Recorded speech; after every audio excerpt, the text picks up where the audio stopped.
What do you make of the recent ups and downs of geopolitics?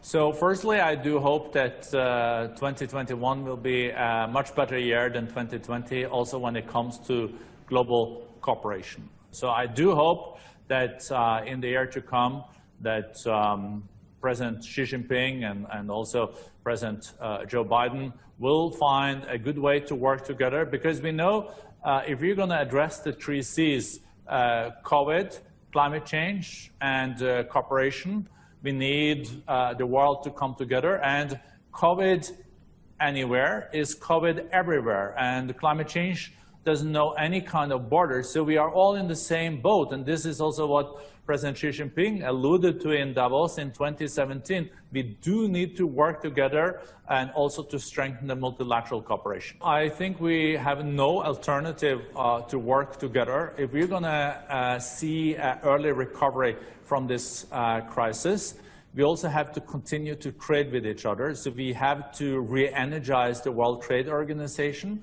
And this can only be done if China and the U.S. also find a common path, and we can break some of the impulses that we have seen so far. You know, this beggar thy neighbor attitude should stop. It is really about prosper your neighbor. So if others do well, you will do well, and if you do well, others will do well. I think that what President Xi Jinping also signaled in Davos 2017, that China, as the most populous nation of the world, second largest economy in the world, is willing to work with other nations through the multilateral organizations, is something so important.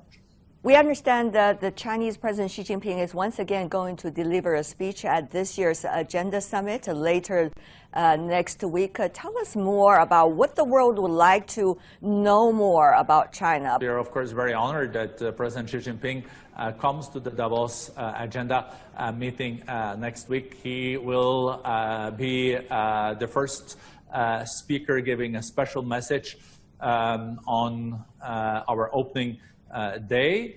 And I think a lot of our business participants and also other governments are really looking for signals on how China is going to show leadership also in a post-COVID world, how China is going to handle a re-entry into the Paris Agreement from the U.S., and also to learn more about also the economic recovery of China. China, in fact, were one of the few economies growing last year, so the rest of the economies have been contracting.